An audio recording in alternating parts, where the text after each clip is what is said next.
Bueno, siempre será para mí un privilegio y una bendición estar acá parado. Yo creo que esto realmente habla de que Dios es bueno. Aunque muchos no conozcan mi pasado, Dios es bueno estar acá parado y poderles hablar de lo que Él me habla a mí, ¿cierto? ¿Qué tal si usted ora por mí? Porque no es fácil estar acá. Y que sea Dios realmente hablando a través de mí y que yo simplemente sea un instrumento. ¿Qué tal cierra sus ojos ahí? Señor, gracias por este tiempo. Gracias, amado Dios, por este espacio que me permites estar acá, Señor. Hoy te pido, Señor, que seas tú hablando a través de mí, Señor. Que seas tus palabras, no mis palabras, tus pensamientos, no mis pensamientos, lo que tú quieras decir, más no lo que yo quiera decir. Y que cada corazón que está acá, Señor, sea tierra, Señor, abundante, que dé fruto al 100%, Señor. Gracias, Padre amado, para que tu palabra llegue al corazón de estas personas y que seas tú, Señor Jesús, tomando el control, Señor, de este momento. En el nombre de Jesús, amén, amén. ¿Quién falta por los diezmos y las ofrendas? ¿Alguien? ¿No? Ya todo está. Y los niños pueden bajar ya a sus clases, pero no veo niños acá, yo veo. No hay nadie. Oramos por los diezmos y ofrendas, oremos por los diezmos y ofrendas. Señor, gracias por los diezmos y las ofrendas. Gracias, Padre amado, porque aquel que da con el corazón alegre dice tu palabra, Señor, que es bendecido, Señor. Padre, hoy oro, Señor, por toda familia que está acá representada, Señor, que no falte nada en su casa, en su hogar, Señor, que abra sus puertas de empleo, Señor, y que seas tú, Señor, bendiciendo, Señor, a cada familia, Señor. Te lo pedimos en el nombre de Jesús. Amén, amén y amén. Después de una gran celebración que tuvimos hace 8 días, una celebración que nos conmovió a todos de estar 10 años en la iglesia, de poder disfrutar de ese tiempo, de poder aún recordar momentos divertidos, momentos tristes. Hoy retomamos, y la pastora me dañó una actividad que iba a hacer, pues hoy retomamos el sermón de las bienaventuranzas. Gracias, Pau. Que para mí realmente esas bienaventuranzas o ese sermón es un mensaje de revolución. Para mí Jesús era un revolucionario. Él iba en contra de todo. Él iba en contra de la corriente, en contra de la cultura, en contra del pensamiento que en ese tiempo había. O sea, eso era un mensaje literalmente que generaba cuestionamientos, que generaba preguntas, porque iba en contra de las expectativas que tenía un pueblo, en este caso era el pueblo judío, de unas expectativas que ellos creían que iba a llegar el Mesías, que iba a haber pelea, que se iban a parar a espadas, iban a pelear, todo lo que podía pasar, y se encontraron con un mensaje de inclusión, con un mensaje de esperanza para aquellos que de pronto en ese entonces no tenían una oportunidad. Para los que sufren, para los que lloran, para los que son pobres de espíritu. O sea, eso tenía todo lo contrario a lo que la cultura decía, porque en la cultura se movía a través de posiciones, ¿cierto? Sacerdotes, levitas, hipócritas, fariseos, todos aquellos que pertenecían a un rango, pero aquellos que eran enfermos, que tenían ciertas dificultades, los mochos, no podíamos estar ahí. No podíamos pertenecer a ese lugar. O sea, si yo en ese tiempo hubiera estado, yo no podía ver porque me falta un dedo. Yo no la podía pertenecer a ese lugar, ¿cierto? Y Jesús vino a traer un mensaje de inclusión, de romper todo esquema y todo patrón de cultura que en ese momento había. Ahora, yo no quiero que hoy sea una prédica normal, sino que yo quiero que usted me ayude a predicar a mí hoy, porque lo necesito. Entonces yo voy a dar 6 detalles, 6 regalos, para que hagamos un resumen de lo que hemos visto. Tengo cocosete, tengo por aquí, tengo jumbo mediana. Entonces hay 6 regalitos, porque no me da para traer 100. Entonces voy a hacer 6 preguntas, ¿cierto? Todos están sentados. Cuando yo haga las 6 preguntas, la persona que quiera contestar se va a levantar de su asiento, va a venir aquí, va a responder y se va a llevar un regalito. ¿Listo? Entonces, la primera pregunta, ¿estamos preparados? Listo, la primera pregunta. ¿Cuál fue la primera bienaventuranza que se predicó acá y qué nos enseñó? Líderes también. Los líderes también pueden participar. ¿Quién? Menos el pastor. Alvarito. ¿Los qué? No. Casi, pero no. ¿Quién más? Sí, la pastora, listo, la pastora, démosle paso a la pastora que ganó un premio, pues. Párese acá. Tiene que parar, escuche, párese acá y diga. Bienaventurados los pobres de espíritu, que significan tener pues como una posición y humillarse, bajarse. El público escoge, ¿Cocosete o Jumbo? Jumbo. Ay, se salvó. La segunda, ¿para quiénes puntualmente fue esta enseñanza? La flaca, se paró, sí, flaca, bienvenida. Pase acá, rápido, corra, flaca, corra. Pero corra, flaca, con toda. Usted es docente de educación física. La del sermón, ¿para quiénes puntualmente fue esta enseñanza? Todo el sermón. Ok, la del sermón, el Señor estaba con sus discípulos, que podrían ser alrededor de 100 más o menos personas, los más cercanos, los que estaban ahí con Él. No para todo el mundo, no para todo el gentío. ¿Cocosete o Jumbo? Cocosete, ay, eso. La tercera, ¿qué significa bienaventurado? Eso, ahí está, Bracada, ya. Ay, le ganaron. Buenos días, doblemente bendecido. Excelente. Jumbo, Cocosete. Jumbo, ay, Jumbo. La cuarta, ¿cuál fue la segunda enseñanza del sermón de las bienaventuranzas y qué nos explica? Levántese para poder saber. Rápido. Clau. Tiene que levantarse y correr, es tocar el botón acá. Bienaventurados los que lloran. Y eso significa que es necesario levantar la mano cuando necesitamos ayuda y tenemos el corazón dolido. Hay que llorar. La cultura nos enseña que no debemos llorar, pero es importante ante los ojos de Dios. Ya saben por qué eso va en contra. Jumbo, Cocosete. Jumbo. Ya no pueden escoger, ya solo hay 2 Cocosetes. La quinta, ¿qué significa, Alvarito, qué significa ser manso, pero no menso? ¿Qué significa ser manso? Ay, Jaime, me hiciste la mague, Jaime.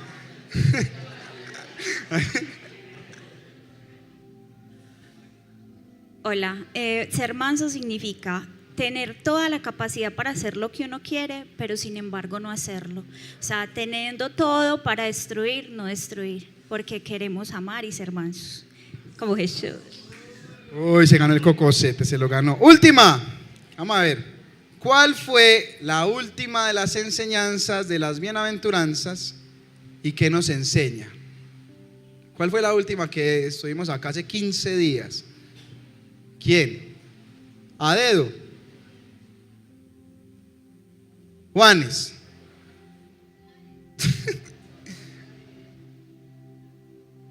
Susi.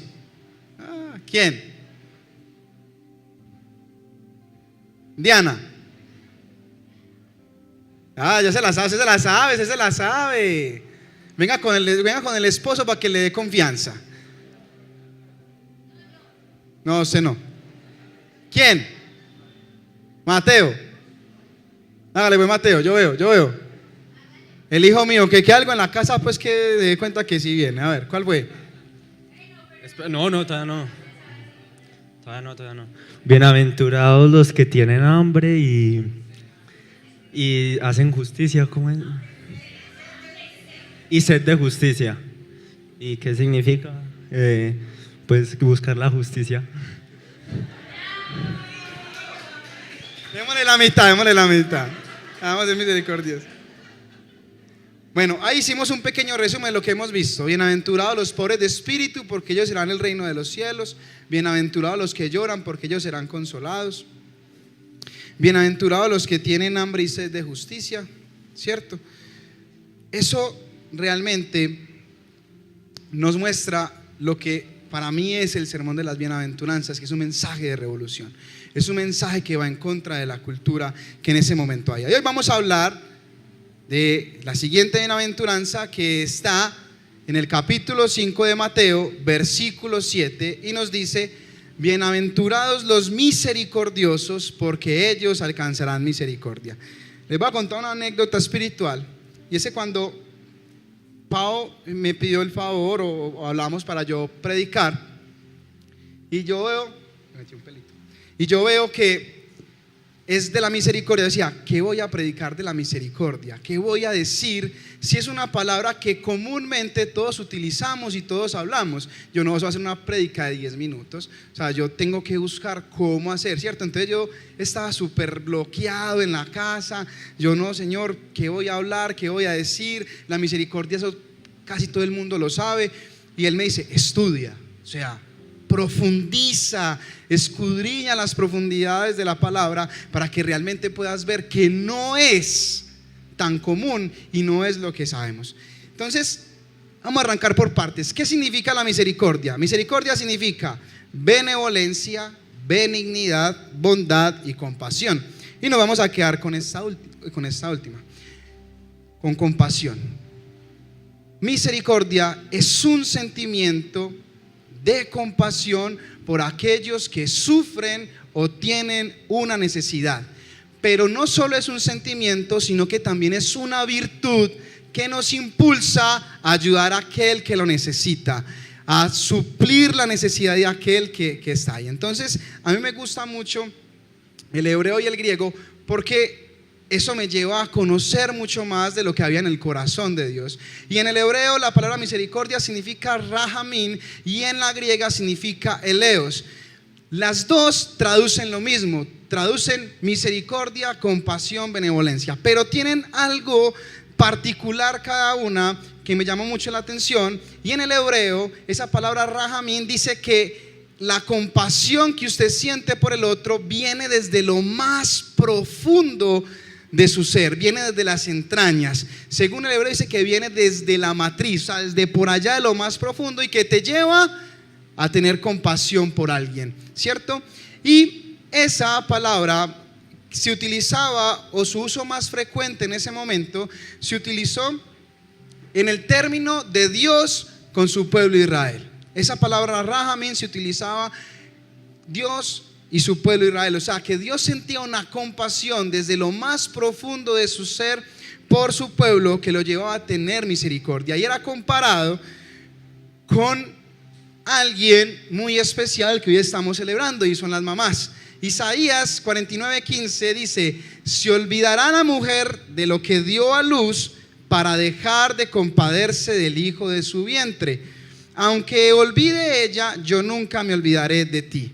Y es que las mamás tienen esa capacidad de misericordia que uno dice, ¿cómo hacen? Uno como hijo merece todo. Yo sé, mi mamá está acá, y mamá yo creo que tenía ganas de darme palo, o sea, ya deseaba literalmente partirme un palo en la cabeza, porque ella me hacía 100 llamadas perdidas y yo aparecía a las 2, 3, 4 de la mañana. Ella me llamaba toda la noche, ella no dormía porque yo nunca le contestaba, porque no quería contestarle, porque sabía que venía cantaleta fija. Yo llegaba a las 2, 4 de la mañana, me acostaba, me levantaba, ¿qué mamá? Y al otro día tenía mi desayuno.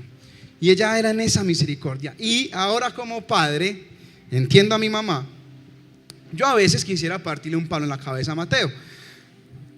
Y hay momentos entre que Mateo nos hace enojar, hasta el punto que aparecen las frases célebres de mamá: me tenés hasta la coronilla, me sacaste de casillas, no, me sacaste de quicio, me tenés hasta aquí, ¿cierto? No sé qué otra frase conocen a ustedes que le han dicho. En la casa arreglamos. Todas esas frases, cuando yo escucho a mi esposa decirle a Mateo, yo digo, lo van a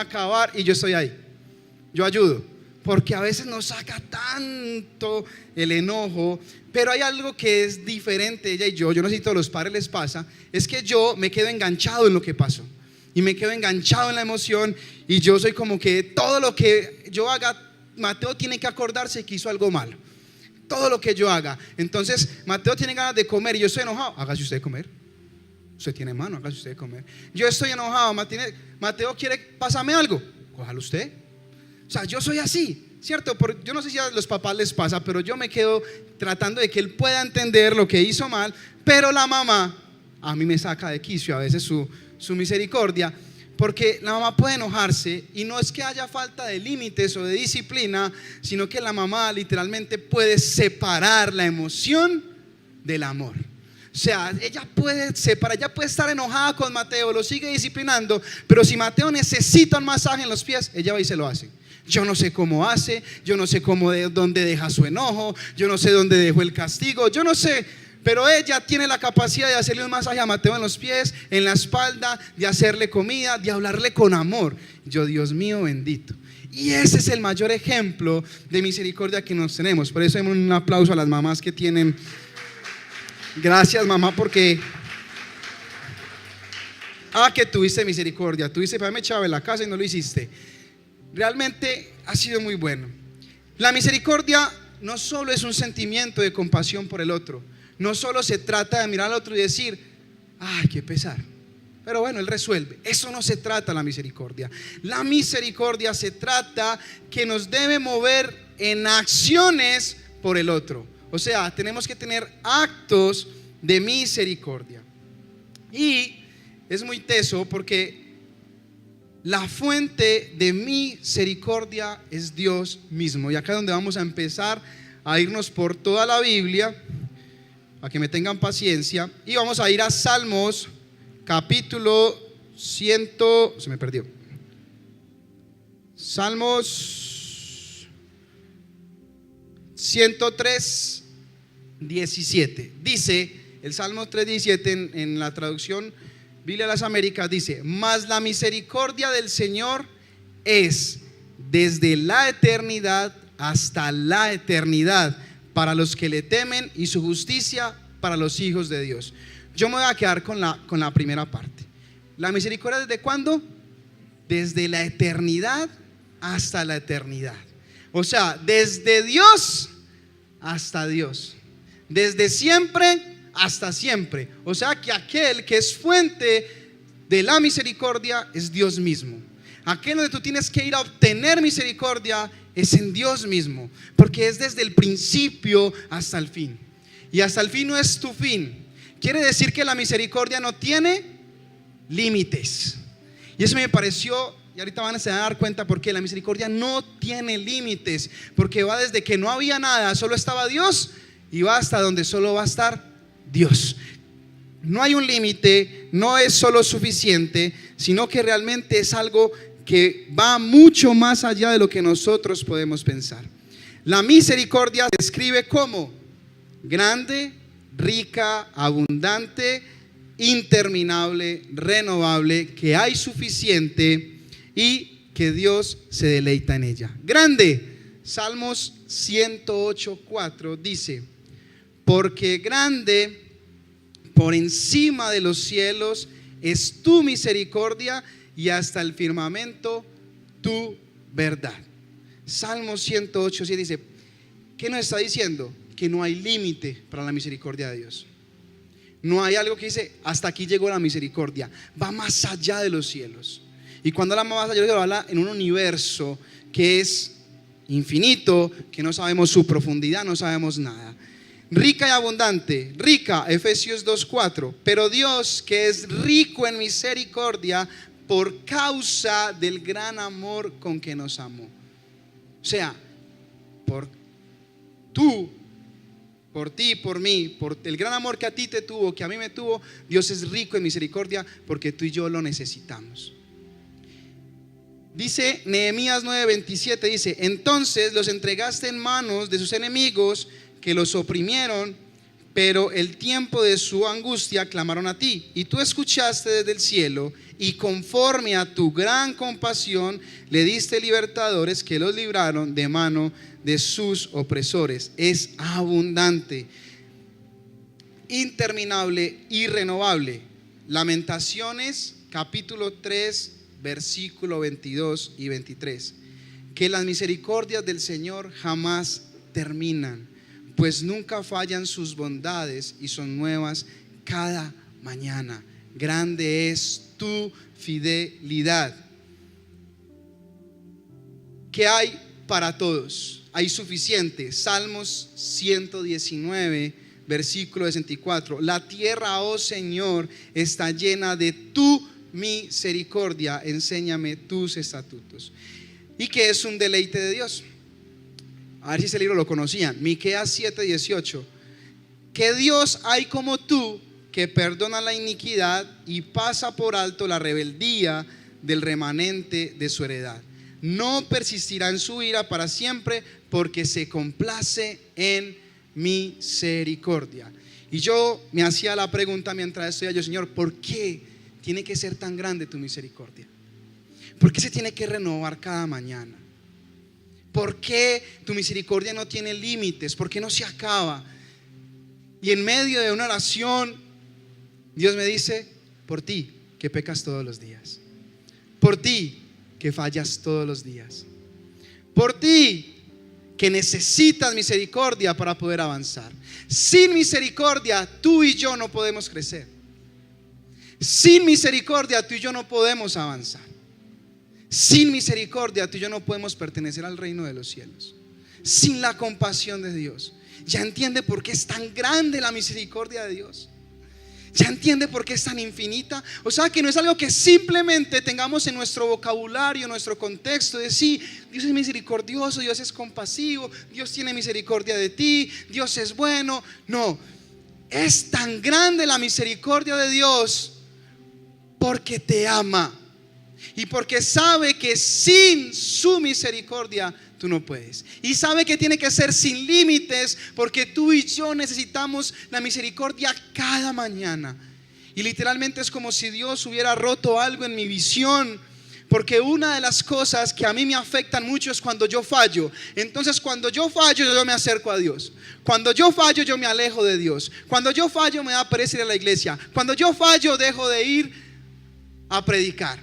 Pero cuando entendí eso, yo dije: Dios tiene tanta misericordia para mí, que pase lo que pase, que haga lo que haga, Dios siempre me va a recibir. Dios siempre se va a compadecer de mí. Dios siempre va a hacer algo por mí que va a cambiar todo y me va a ayudar a crecer y a seguir avanzando. Yo no sé si tú estás entendiendo lo que yo entendí, y lloro para que tú lo puedas entender. No importa lo que tú hagas, no importa lo que tú hayas hecho. Créeme que si tú conocieras lo profundo de mi corazón, tú dirías: ¿y ese man por qué está parado allá? Créeme que si tú conocieras la peor parte de mí, lo más oscuro de mí, tú dirías: ¿y ese qué hace allá? Pero en su misericordia yo estoy acá. En su misericordia yo puedo seguir todos los días deleitándome en su presencia. El problema no es que no tengas misericordia. El problema es tu mentalidad y tu definición de la misericordia. Porque Dios no solo me dio una cachetada con la palabra, sino que me dio una cachetada con el ejemplo. Hace 8 días cometí un error tan grande que me podían despedir del trabajo. Yo soy director técnico de fútbol. Teníamos un partido importante. Aparte llevamos una buena campaña. De 8 partidos hemos perdido 2, empatado 1, ganado 5. Y en ese partido nos daba la posibilidad, como Nacional había perdido, de pasarnos a Nacional Envigado y quedar como líderes. Entonces sabíamos que era fácil ganar el partido. Y cuando llegué yo a la cancha, empecé a hablar de: somos un gran equipo, somos un buen equipo. Para ser un gran equipo necesitamos pequeños detalles. Y empezar a predicar de los pequeños detalles, a hablar de los pequeños detalles, de lo que teníamos que hacer para ganar el partido. Llega el otro equipo llega tarde, se cambia tarde, calienta tarde. Y yo planifico toda mi charla para que, faltando 30 minutos para el partido, ellos puedan calentar y tengan preventivos, todo lo que uno hace dentro de la cancha. Y con el gerente nos pusimos a hablar: no, ese equipo tiene de perder, llegó tarde, desordenado. Pequeños detalles, lo que hablamos, pequeños detalles, vamos a ganar. Hoy vamos a ganar. Resulta que al pelotudo, al que no se equivoca y al que se cree perfecto dirigiendo, cuando íbamos a entregar los carnets, uno tiene que entregar una planilla de alineaciones, suplentes, el cuerpo técnico, uno tiene que entregársela al juez. Cuando yo: gerente, la planilla. Y el gerente me mira así como así. Yo: ay, parce. Yo dije: no, Ha pasado que a otros equipos literalmente los jueces le esperan 15, 20 minutos o en el entretiempo de entregar la planilla porque están los carnets. Y yo le dije al juez, ve, se me olvidó la planilla, me olvidé, voy a sacarla allí, no me demoro, no voy a pitar. Y me encontré con alguien poco misericordioso, orgulloso, todo lo que quiera. Hoy quiero amarlo. Pero él dijo, no voy a pitar. Y no voy a pitar y no me importa lo que usted diga, no sé quién es usted, se queda por allá, no me pasa de aquí, no me habla. Yo, pero vení, es que nosotros hemos esperado líneas, hemos esperado árbitros una hora, no me interesa, no voy a pitar. No pitó, esta semana se la resolución, perdimos el partido por 3-0 por W, por culpa mía. Pero eso no es la historia realmente, sino que la historia fue que yo llamé al equipo, llamé al gerente y le dije, gerente, hasta aquí llego yo, tiene mi puesto de trabajo, renunció. Muchachos, muchas gracias, esto no puede pasar, esto no puede ocurrir. Pero ¿sabes por qué? Porque en mi mente, o no, como yo me veo dirigiendo, usted va a decir, ¿y este quién es? Yo me convierto. O sea, yo soy súper competitivo y yo soy súper exigente en mi trabajo y yo a los pelados los mantengo a raya y literalmente les paso media. Soy poco misericordioso con ellos. Poco misericordioso con ellos. Y literalmente en medio de esta semana Dios me decía, ¿ves que hay que mejorar? Porque ellos hacen un error y yo, y yo se los achaco y se los recuerdo una semana, 2 semanas, 3 semanas, 4 semanas, pasan un mes y vuelvo y se los recuerdo y soy así. ¿A quién le pasa en la casa? Amén. Hombres, amén. Entonces pasa que en medio de eso yo dije, renuncio, y llega el jefe, el gerente, y me dice, tenés la cabeza caliente, hablamos el lunes. Tenés la cabeza caliente, hablamos el lunes. Resulta que así quedó. Al momentico llegaron, pero yo estaba decidido, no voy a ir más, yo no me pude haber equivocado en eso. ¿Por qué eso nunca me ha pasado? Llevo 8 años dirigiendo, ¿por qué me pasa eso? Eso no me puede pasar. Y llegan mensajes de papás, de pelados, de cosas, y un mensaje que me tocó el corazón de un muchacho y me dice, profe, usted tanto que nos ha hablado, tanto que predica de que hay que salir de los errores, de que los errores se quedan atrás, de que hay que levantarse para poder avanzar, que un error no pasa nada, profe, ¿y cuándo lo va a aplicar? Güey, madre, eso ¡tim! Y el gerente del diálogo me dijo, no, mijo, no pasa nada, vea, va a su equipo, trabaje, que hay que ganar el próximo fin de semana. Yo, venga, pero es que pero es que nada, ya pasó, y nadie en la semana me ha recalcado el error. Nadie en la semana me ha señalado. Y nosotros somos muy buenos, muchachos, para darle misericordia al que está al lado, al amigo. Pero también somos muy buenos en señalar, en juzgar, en achacar el error. Te equivocaste, ¿ves? Te hiciste esto, hiciste esto, hiciste esto, hiciste esto. Y más aún aquellas personas que de pronto no son de nuestro agrado. A eso sí que los matamos. A eso sí que lo acribillamos con nuestras palabras. Para eso sí que no hay nadie de misericordia. Para el jefe que todo el tiempo te está oprimiendo, que tienes que hacer esto, para ese no hay misericordia. Y uno piensa un montón de cosas. Para aquel amigo que te hizo daño, para aquel novio o novia que te dejó, que te puso los cachos, para ese no hay misericordia. Para aquel que de pronto tienes rencor, que te ofendió hasta tal punto de ofenderte tu integridad, para ese no hay misericordia. Pero hay algo que realmente la palabra dice, y es que nuestro ejemplo debe ser Dios. Y más que nuestro ejemplo, es una tarea que Él nos tiene, es una tarea muy difícil, Señor, es muy difícil. Dice Lucas 6:36, dice, sed misericordiosos, así como vuestro Padre es misericordioso. Señor, yo tengo que amar así. Mi misericordia tiene que ser tan grande como la tuya. Señor, muy difícil. Muy difícil. Muy difícil. Muy difícil para quizás ser compasivo con aquel que me echó hace 2 años de un puesto de trabajo injustamente. Es muy difícil ser compasivo para aquel que me ofendió. Es muy difícil.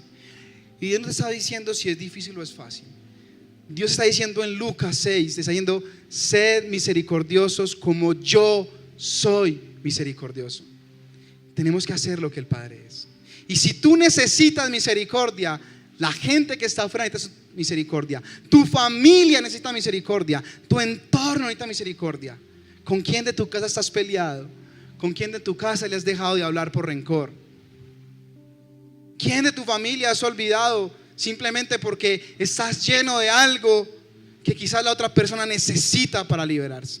Si Dios te dio misericordia a ti y tiene misericordia de ti, que la necesitas todos los días, nuestro deber es tener actos de misericordia. Por eso, para ser misericordiosos, debemos no solo seguir su ejemplo, sino que hay que buscar en la fuente de Dios esa misericordia. Y hay 3 aspectos importantes que yo decía, listo, yo quiero ser como tú. Ahora, ¿tú qué haces? Esa fue la pregunta en medio de la predica. A mí ahora como 2 semanas estudiando y yo preguntando y sale una cosa, sale otra. Listo, ¿tú qué haces para ser misericordioso? Y él me lleva a un pasaje de la Biblia que es muy teso. Éxodo capítulo 3, versículo 7 al 10. Yo quiero que usted me ayude y usted diga 3 aspectos importantes. Si lo dice, le traigo algo mejor en la próxima hora, que ya no tengo más, me acabo la plata. Dice: el Señor dijo, ciertamente he visto la aflicción de mi pueblo que están en Egipto y he escuchado su clamor a causa de sus capataces, pues estoy consciente de sus sufrimientos y he descendido para librarnos de mano de los egipcios y para sacarlos de aquella tierra a una tierra buena y espaciosa, a una tierra que emana leche y miel, al lugar de los cananeos, de los hititas, de los amorreos, fereceos, heveos y jebuseos. Y ahora he aquí, el clamor de los hijos de Israel ha llegado hasta mí, y además he visto la opresión con los egipcios lo oprimen. Ahora pues ven, y te enviaré a Faraón para que saques a mi pueblo, los hijos de Israel, de Egipto. ¿Quién me dice la primera? Nati. ¿Ve? Bueno, le faltaba una porque escucha y consciente viene parte de una misma, pero sí. El Señor dijo, ciertamente he visto la aflicción de mi pueblo. El primer aspecto que tú y yo tenemos que tener es estar atentos al otro, mirar la necesidad del otro.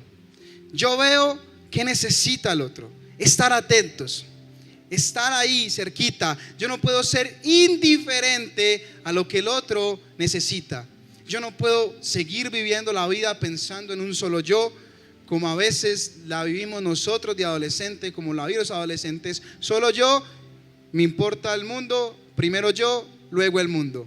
El segundo, como dice Nati, está en escuchar y ser consciente. El escuchar no solo es mirar la necesidad, sino que el escuchar me lleva a una acción, y es acercarme, preguntarle qué sucede, escuchar lo que él dice, y estar consciente significa ponerme en el lugar del otro. Hay algo que nos está pasando en esta cultura, y es que la empatía se ha perdido. El ponerme en el lugar del otro ya no está. Entonces, no solo es mirar, porque muchos miran y dicen, qué pesar, pero tengo afán. Ay, mira, no puedo, no tengo tiempo. Y empezamos a ser indiferentes con el otro. Pero estos 3 aspectos, que ya voy para el último, tiene que ir conectado para poder ser misericordioso como Dios es. Dios te ve, Dios escucha tu oración y Dios es consciente de lo que vives.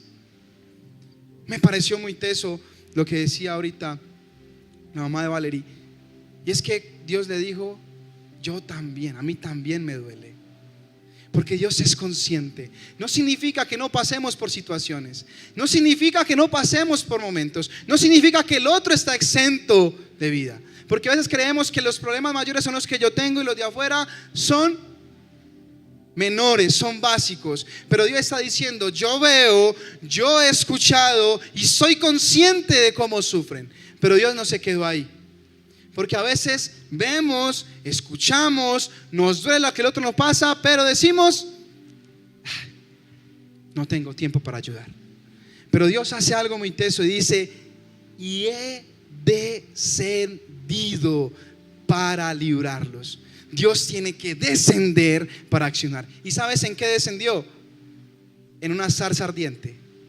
Y se encuentra con alguien que me parece muy teso, que necesitaba misericordia, para que ese que necesitaba misericordia llevara misericordia. Se encontró con Moisés en una zarza ardiente, alguien que había huido del pueblo de Egipto, había abandonado su pueblo porque había matado a un egipcio, y se va donde su suegro a trabajarle al suegro, a hacer todo por el suegro, a las ovejas del rebaño. Y Dios se le aparece y le dice, hey, tú que necesitas misericordia, necesito que des misericordia al pueblo. Necesito que vayas y te presentes al faraón y saques a mi pueblo de ahí. Dios te necesita a ti y a mí para llevar misericordia. Dios te necesita a ti y a mí para llevar misericordia. Porque Dios lo puede hacer solo, pero Dios quiere darte a entender que por más que tú hayas fallado, yo no sé si usted se imagina la cabeza de Moisés de haber matado a alguien. Él nunca había matado a alguien y mató a un egipcio. Yo no sé cómo serían las noches de Moisés. Si tú le preguntas a alguien que mata por accidente, tú le preguntas el dolor que vive esa persona, el trauma que vive esa persona porque mató a alguien por accidente. Ahora él, que lo mató consciente, llevado de la rabia, de una emoción, ¿cómo estaría él? Por eso él huye del lugar de los hechos. Él tiene que ir lo más lejos posible. Tanto es así que va y le trabaja a su suegro. Imagínese cómo estaba. Imagínese cómo estaba que él le trabaja al suegro. O sea, era tanto lo que él sentía, y Dios se le aparece a alguien que necesita misericordia para que lleve misericordia a su pueblo. Lo que Dios te está diciendo hoy es, sí, yo sé que tú necesitas misericordia, pero yo necesito que tú también le des misericordia a otros, porque lo necesitan. Aquel que te ofendió, que te dañó, que te maltrató, que te tiene rencor, un montón de cosas. El gerente mío no es cristiano y ha sido más misericordioso que yo. Los jugadores míos, la mayoría no son cristianos, son adolescentes, tienen 18 años, son difíciles de llevar y no te perdonan ni media. Yo me equivoco, ellos raque, pero ese día que me equivoqué realmente grave, ellos simplemente dijeron, profe, estoy con vos, profe, estoy contigo, profe, no se vaya, profe, lo necesitamos, profe, nosotros lo queremos, profe, usted es bueno, profe, que eso no lo tumbe. Y mensajes de padres de familia. O sea, ellos me enseñaron que yo necesitaba misericordia para poder también dar misericordia a otros. Yo no sé tú cómo estás con Dios. Quizás tú estás en una situación donde crees que Dios no te ha escuchado, crees que Dios no te ha visto, crees que Dios solo actúa con otros, porque así lo he vivido yo. Así yo he cuestionado a Dios, Dios, pero ¿y dónde estoy yo? ¿Por qué no has hecho nada por mí? ¿Por qué en otros sí? ¿Por qué este sí? ¿Por qué otro no? Pero Dios tiene esos tres aspectos que tú y yo tenemos que tener: empatía, estar atento al otro y accionar por el otro. Tú y yo tenemos que accionar por aquel que lo necesita, y no solo es llevar alimento, porque la compasión va mucho más allá de dar algo.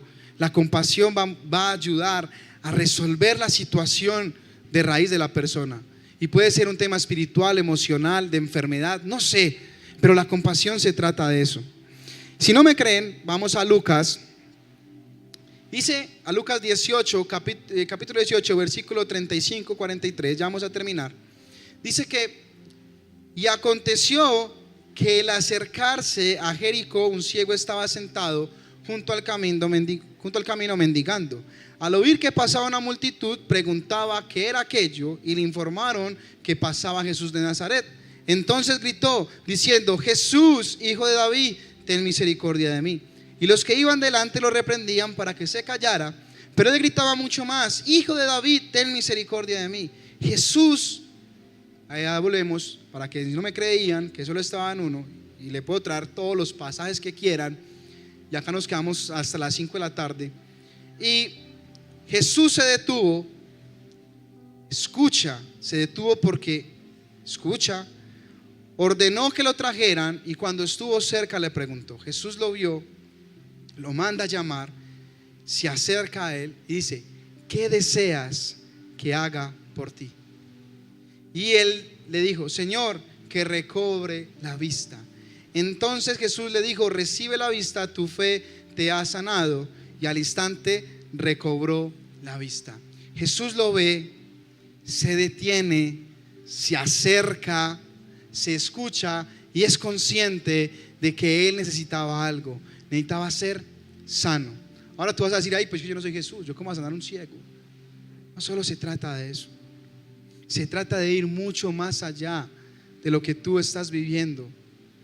Se trata de pensar en el otro, qué necesita el otro. Pero a todo esto se nos suman 4 enemigos que puse yo, con los que uno tiene que batallar en nuestra cultura, en nuestra mente. 1, la indiferencia. 2, el egocentrismo. 3, el orgullo. Y 4, la culpa. La indiferencia, en Isaías 42:20 dice: tú has visto muchas cosas, pero no las observas. Los oídos están abiertos, pero nadie oye. Tú sabes que en tu entorno hay gente que necesita que tú te compadezcas de ella, que des una palabra de ánimo, que des un abrazo. ¿O sabes qué necesita? A veces aquel que te hizo daño necesita que tú le perdones. Y quizás él o aquella persona, por miedo o por pena o porque no quiere, está atada, está siendo esclava, porque tú no has decidido compadecerse en perdonarlo, porque tú estás esperando que esa persona se acerque a decirte: ¿me perdonas? Cuando Dios te dice: acércate. Esa persona necesita que tú le perdones sin que ella te lo pida, sin que ella te diga algo. Acércate, acércate. Y la indiferencia hace que nosotros veamos que el otro sufre, que el otro tiene necesidad y nosotros digamos: no es conmigo. Yo veo, pero digo: no es conmigo.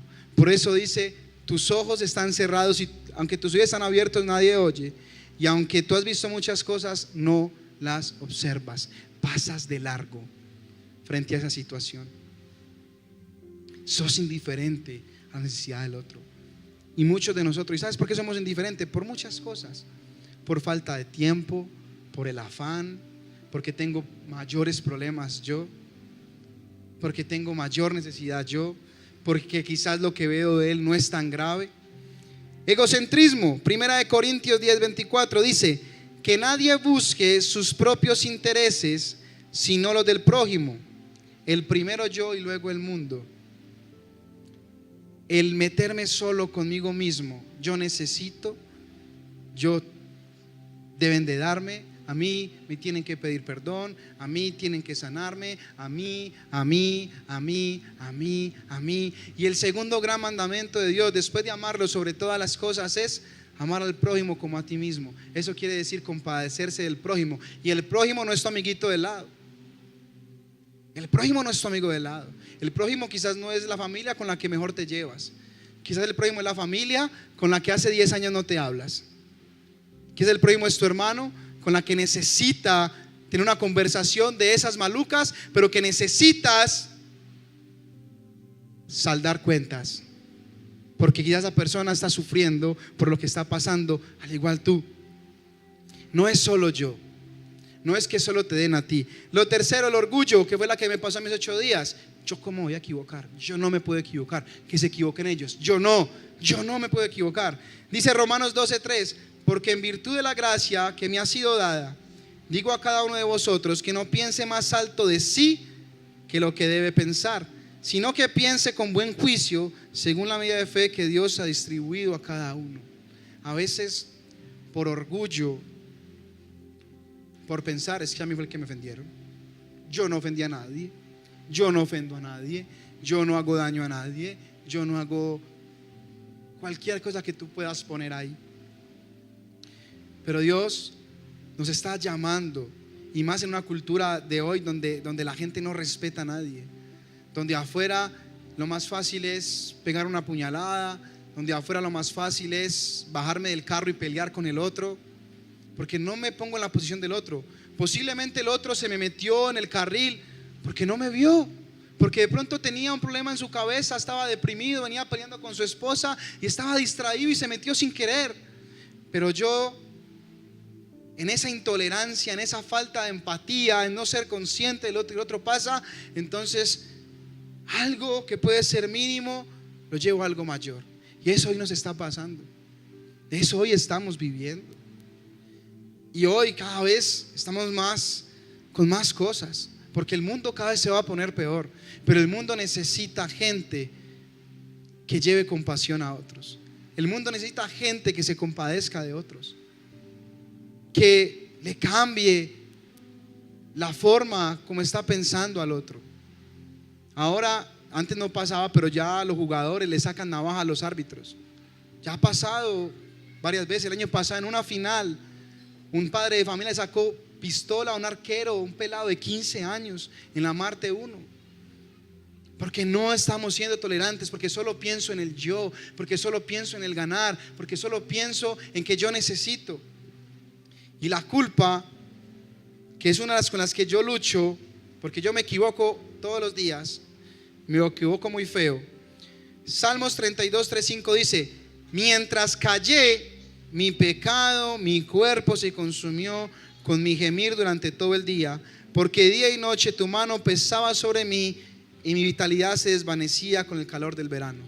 La culpa hace que tú no busques misericordia, cuando hay misericordia suficiente para ti y para mí. Y dice la palabra que sean misericordiosos.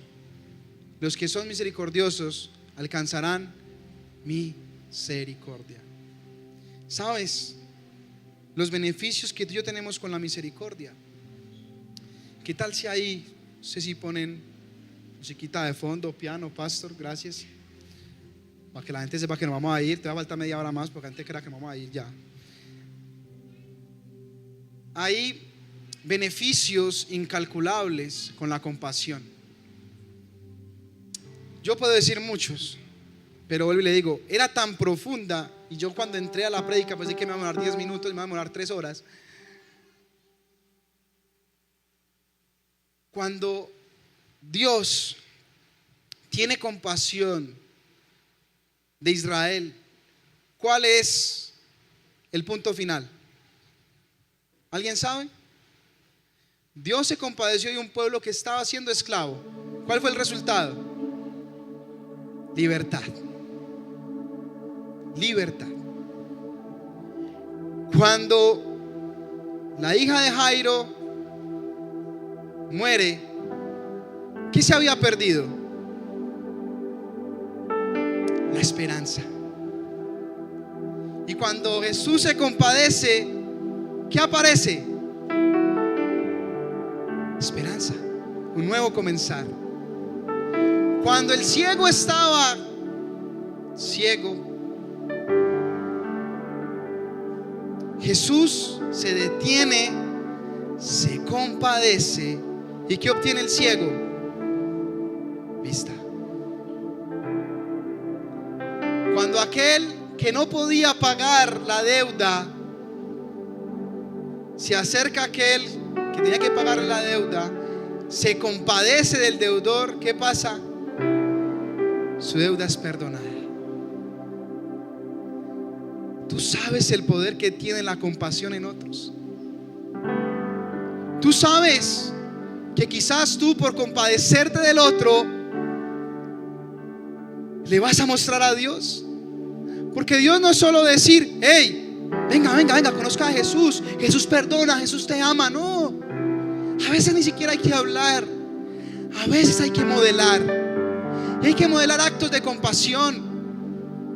Los pelados míos, cuando a veces me vengo en metro con ellos, yo peleo mucho con ellos porque qué berracos. Nos montamos en el último estación de allá de La Estrella para irnos acá, entonces uno encuentra asiento. Los berracos, cuando ven que se va llenando el metro, se hacen los dormidos. Y no falta el más pato de todos, que está ahí, llega el otro, no lo da él, Ey, del puesto, señora, sienta acá que él ya va a dar el puesto, él se va a bajar en la próxima estación y él se va a bajar en Ikea.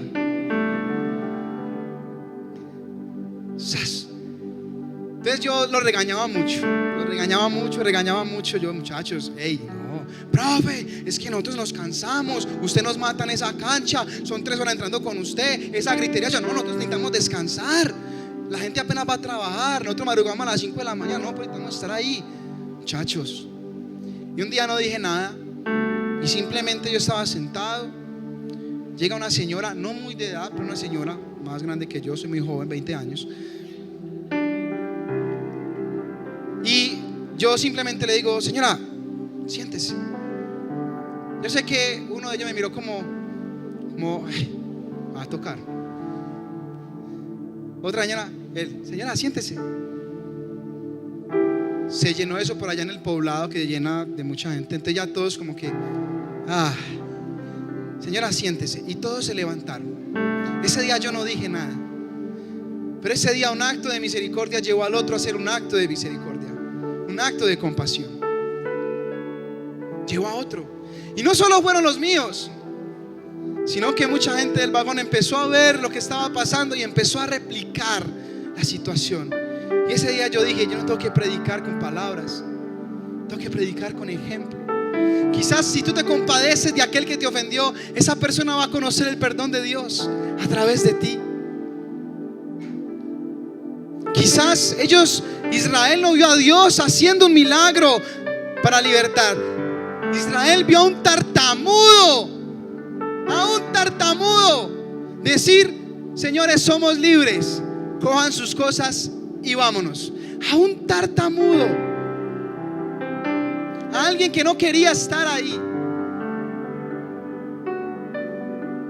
Quizás alguien que está en tu casa, que no le hablas, o tu jefe necesita un nuevo comenzar y necesita que tú te compadeces. Quizás alguien que está luchando con la adicción, que está siendo esclavo, porque sé que es estar ahí, no es que quieran estar ahí, pero necesita de alguien que se compadezca. Y hoy agradezco que un día la señora Paola, el señor pastor, hay algo que nunca se me va a olvidar de ellos dos. Y es que el peor momento de mi vida, cuando pensaba en quitarme la vida, que mi familia no sabía que estaba consumido en drogas, en malos hábitos, un día me senté cuando estaba en la terraza con el pastor y él solo me escuchó. Y yo nunca había encontrado a nadie que me escuchara. Solo había encontrado gente que me juzgara, porque un día fui a la cuadrangular y yo ese día dije, voy a cambiar, porque yo no creía en Dios. Yo me gozaba a todos los cristianos. Yo le decía panderetos, inclusive por la casa con el mejor amigo, nos metíamos a la iglesia, empezamos a bailar, Jesús. Nos gozábamos la gente. Un día voy a la cuadrangular porque estaba muy mal, mi vida necesitaba un cambio, ya había tocado fondo. Un amigo me dice, hey, vení, te invito a la iglesia. Yo voy a la cuadrangular. Algo pasa en mí ese día, pero cuando voy donde mis amigos del barrio les digo, hey, parce, yo voy a cambiar. No, ¿usted qué va a cambiar, Sebas? No, usted es muy paila, usted no tiene arreglo. Y yo les creí. Pero ya cuando ya toqué el fondo, yo vine acá y ellos contaban la historia. Llegué recién accidentado de una moto. Llevaba 2 semanas sin dormir por ansiedad.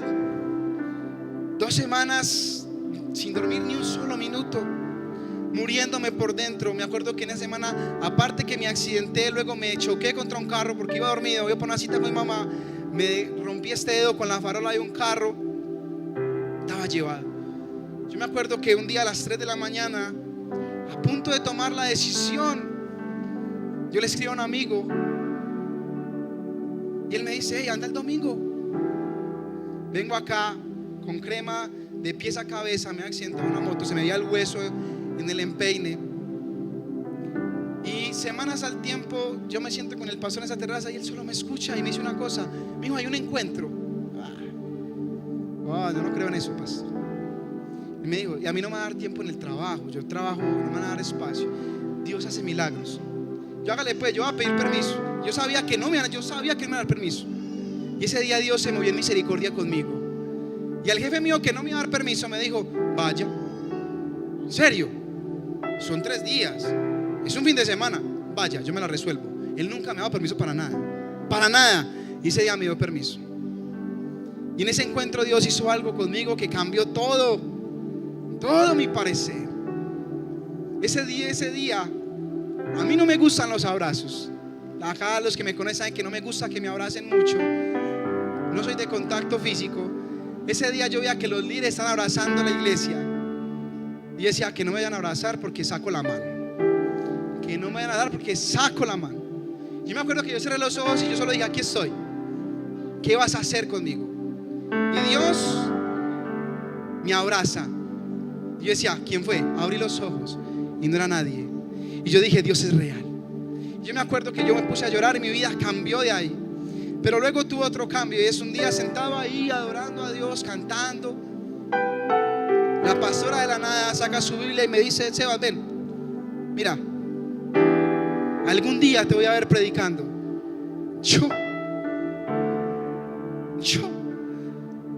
Yo que vendí droga, que consumí, que hice daño a las personas, que hice un montón de cosas.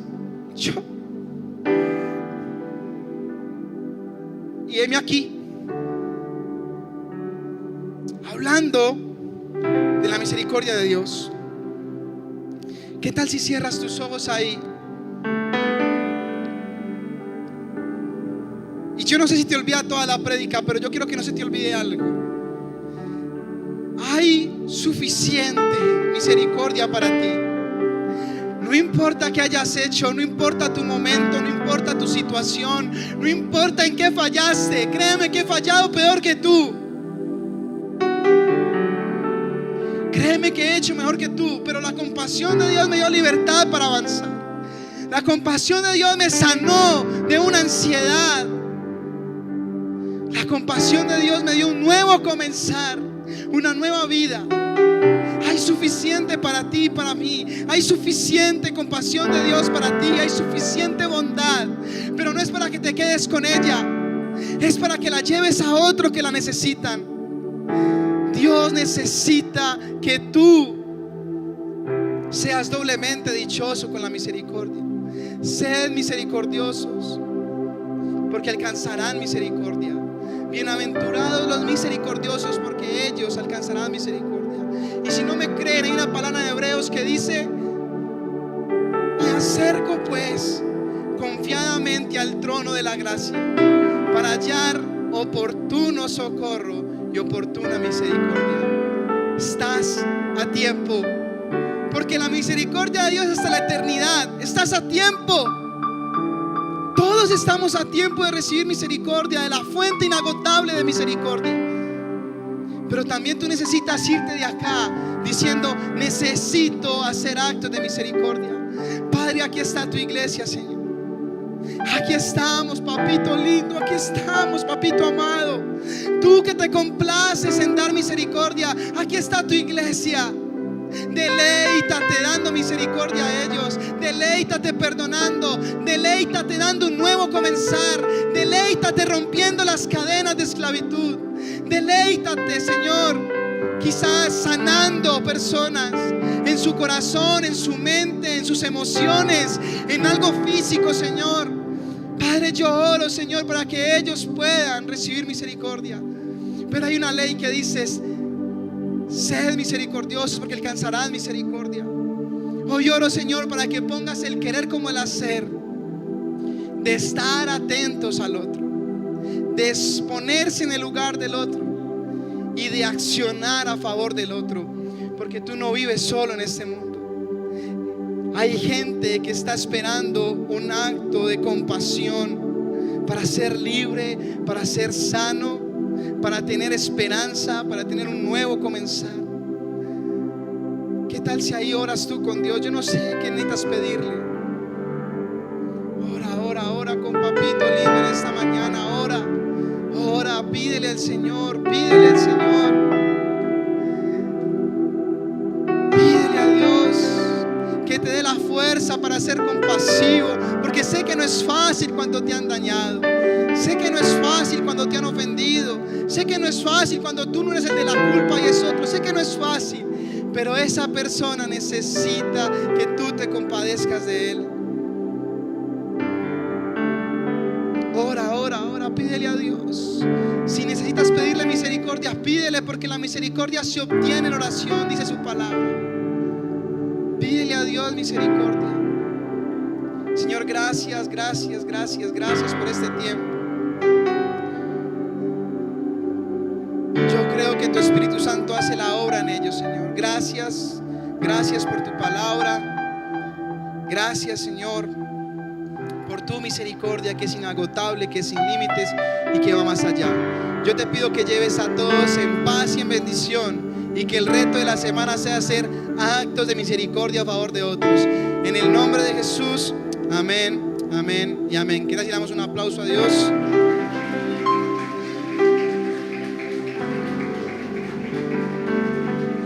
Ya pueden ir a almorzar. Feliz día a las mamás. Dios las bendiga. Feliz fin de semana.